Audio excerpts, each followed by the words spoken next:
பாரதி தன் நெஞ்சிற்கு உரைத்தவை. முன்னுரை.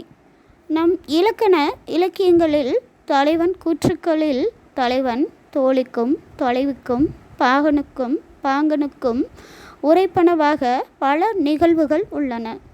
அவ்வகையில் தலைவன் கூற்றுகளில் வினை மேற்கொள்ளும் தலைவன் தன் நெஞ்சிற்கு கூறுவதாக பல பாடல்கள் அமைந்துள்ளன. அப்பாடல்களில் தலைவியை பிரிந்து பொருள் தேடச் செல்கையில் தன் மனம் போக மறுக்கும் இடங்களிலும் பொருள் தேடிவிட்டு மீண்டு வருகையில் தலைவியை தேடி விரைந்து செல்ல தன் மனதை விரைவுபடுத்துவதாகவும் அக்கூற்றுரைகள் இருக்கும்.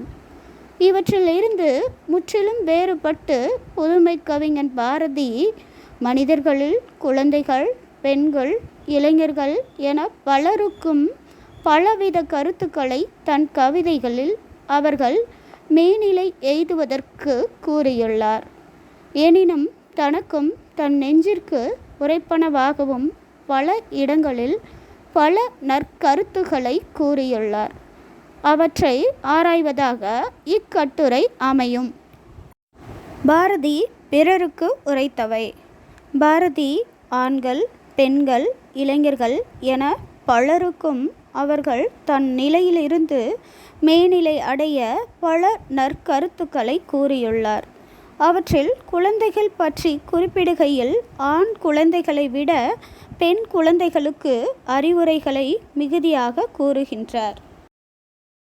குழந்தைகளுக்கும் பெண்களுக்கும் உரைத்தவை.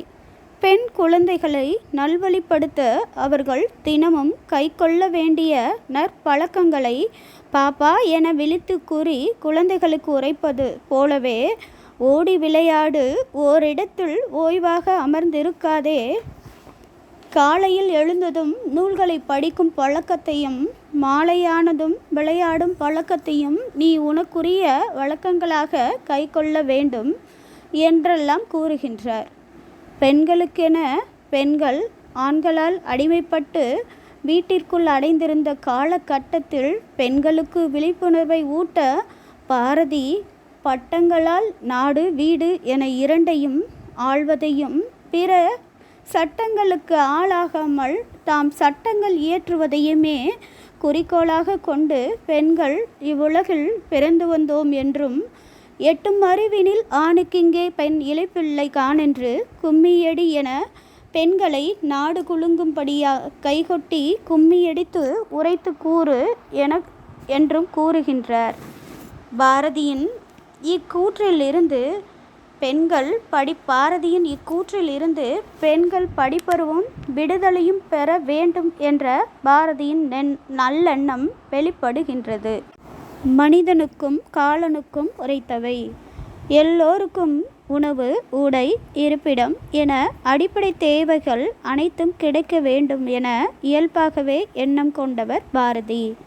அப்படி இருக்க நம் நாட்டில் பணக்காரன் உணவை பசிக்காமலேயே உண்ணும் நிலையையும், நன்கு பசித்தும் ஒரு வேளை கூட ஒரு கைப்பிடி கூட உண்ண உணவில்லாமல் வறுமையில் ஏழை தவிக்கும் நிலையையும் அன்றே உணர்ந்த பாரதி, தனியொருவனுக்கு உணவில்லை எனில் ஜகத்தினை அழித்திடுவோம் என சக மனிதர்களை பார்த்து தன் கருத்தை கட்டளை கூற்றாக உரைக்கின்றார். தன்னை கொன்று உயிரற்றவனாக தன்னை இந்நாட்டின் நன்மைக்காக செயல்பட விடாது செய்ய காத்திருக்கும் கூற்றுவனுக்கு கூட பாரதி, காலனே என் அருகினில் என்னை கொல்லும் எண்ணத்துடன் வருவாயோ, வாடா வா, உன்னை என் காலால் எட்டி மிதித்து என்னை கொல்ல விடாது உன்னை விரட்டுகின்றேன் என வீரமாக யமனிடம் உரைக்கின்றார். இயல்பாக உரைத்தல். வீணாக என் நேரமும் எப்பொழுதும் என் நிகழ்விற்கும் கவலைப்பட்டு கொண்டிருக்கும் தன் நெஞ்சை பார்த்து ஒரு நண்பனுக்கு ஒரு தீமையை செய்யாதே என உரைப்பதைப் போல, ஏழை நெஞ்சே வாழி, நேர்மையுடன் வாழி, கவலைப்படுதலே கரு நரகம் அம்மா, கவலையற்றிருத்தலே முக்தி என தன் கவிதைகளில் உரைக்கின்றார். இதில் இவ்வுலகில் கவலைகள் என்பது நிரந்தரமில்லை. வாழ்க்கையில் நன்மையும் தீமையும் மாறி மாறி வருவது உலக இயல்பு. கவலைப்படுவதால் நமது உடல் நலனை கெடும், மன அமைதி கிடைக்காது என்பதை உணர்ந்துதான் பாரதி தன் மனதிற்கு ஏற்றவாறு இயல்பாக கூறியுள்ளார். ஒப்பந்தம் இட்டுரைத்தல். ஒரு குழந்தை மற்றொரு குழந்தையிடம் அக்குழந்தை வைத்திருக்கும் தின்பண்டங்களிலோ விளையாட்டுப் பொருட்களிலோ ஒன்றை தான் பெறுவதற்கு தான் வைத்துள்ள அப்பொருளை உனக்கு தருகின்றேன், அதற்கு பதிலாக நீ வைத்துள்ள அப்பொருளை எனக்கு கொடு என பேச்சில் ஒப்பந்தம் செய்து கொள்வது குழந்தைகளின் இயல்பு. அதைப்போல பாரதி ஓரிடத்தில் தன் நெஞ்சிடம் நான் எல்லோருக்கும் நல்லவனாகவும் வல்லவனாகவும் அன்பானவனாகவும் இனியவனாகவும் வாழ விரும்புகின்றேன். ஆதலால் நான் இத்தகைய தன்மை உடையவனாக வாழ்வதற்கு மனமே நின்னால் என்ற துணை புரிவாயேல் பொன்னால் உனக்கொரு கோயில் புனைவேன் என தன் கவிதையில் சிறு குழந்தைத்தனமாக தன் மனத்திடம் கவிதைகளில் ஒப்பந்தம் செய்துள்ளார். தன் நெஞ்சிற்கு கட்டளையிட்டுரைத்தல். பாரதி சில இடங்களில் தன் மனதை சினப்பட்டு கூறுவது போல கட்டளையிட்டு திட்டுகின்றார். பயத்தால் ஏதும் நன்மைகள் விளையப் போவதில்லை, மனிதனின் உள்ளமும் உடலும் பாதிக்கப்படும், தீமையே உண்டாகும் என்பதை நன்குணர்ந்த பாரதியும் வானிலிருந்து இடி உன் முன் வந்து விழுந்தாலும் பயத்தால் நீ நடுங்கி தவிக்காதே என தன் நெஞ்சிற்கு கட்டளை இடுகின்றார். மேலும் ஓரிடத்தில் நமக்கு தொழில் கவிதை நாட்டிற்குலைத்தல், இமை பொழுதும் சோராதிருத்தல், உமைக்கினிய மைந்தன் கணநாதன் நம் குடியை வாழ்விப்பான், சிந்தையே இம்மூன்றும் செய் என்றவாறு தன் மனதிற்கு கட்டளையிட்டு கூறுகின்றார். தந்தை போன்று வாக்குறுதி அளித்தல். தந்தை மகற்கு ஆற்றும் நன்றி அவையத்து முந்தியிருப்பச் செயல் என ஒரு தந்தையின் கடமையை திருவள்ளுவர் அழகாக சுட்டி காட்டுவார். இவ்வள்ளுவரின் வழியில் நின்று பாரதி தன் நெஞ்சிற்கு தான் ஒரு தந்தை போல இருந்து அதனை எப்பொழுதும் இன்பமடைமாறே வைப்பேன் என உறுதி கூறுகின்றார். மேலும் தன் நெஞ்சிற்கு அளித்த இவ்வாக்குறுதியை நிறைவேற்ற தன் கவிதையில் தீயடை குதிப்பேன், கடலுள் வீழ்வேன், வெவ்விடம் உண்பேன், மேதினி அளிப்பேன், ஏது செய்துனை இடரின்றி காப்பேன் என்றவாறு ஒரு தந்தையின் மனங்கொண்டு தன் மனதிற்கு வாக்குறுதி கொடுக்கின்றார். சமாதானமாக சில உரைத்தல். பாரதி சில இடங்களில் தன் நெஞ்சிடம் சினப்பட்டு கூறினாலும் பல இடங்களில் தன் நெஞ்சை உலக இயல்பை கடவுளின் தன்மையை எடுத்து கூறி சமாதானம் செய்யவே முயல்கின்றார். அவ்வாறு சமாதானம் செய்ய முயன்ற அவர், நெஞ்சே உனக்கு என்ன வேண்டும், உனக்கு வேண்டிய பொருட்கள் எல்லாம் வானம் உண்டு, மாரியுண்டு, ஞாயிறும் காற்றும் நல்ல நீரும் தீயும் மண்ணும் திங்களும் மீன்களும் உடலும் அறிவும் உயிரும் உளவே, தின்ன பொருளும் சேர்ந்திட பெண்டும் கேட்க பாட்டும் காண நல்லுலகமும் கழுத்துரை செய்ய கணபதி பெயரும் என்றும் இங்குளவாம் சலித்திடாய் என்ற கவிதையில் வாழ்வதற்கு இவ்வுலகில் பல வழிகள் உண்டு, பிறகு ஏது வாழ்வதற்கு சலிப்படைகிறாய் என வினவி பதிலையும் அவரே உரைக்கின்றார்.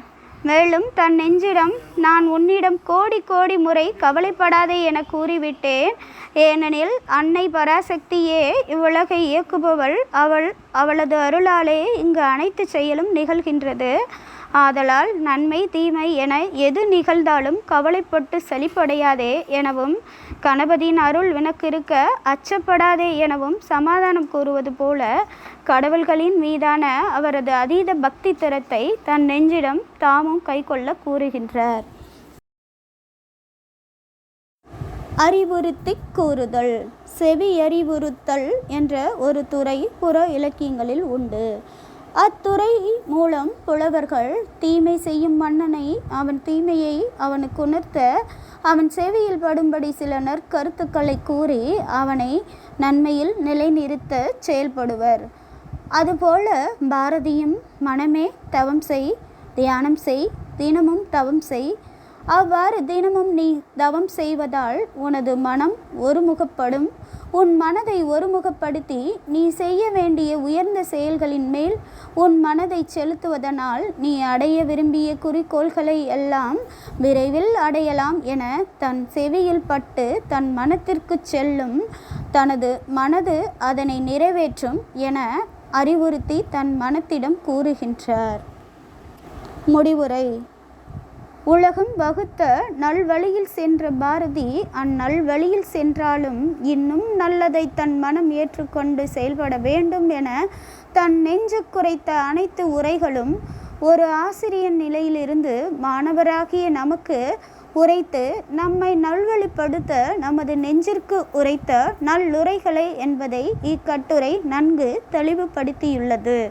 நன்றி, வணக்கம்.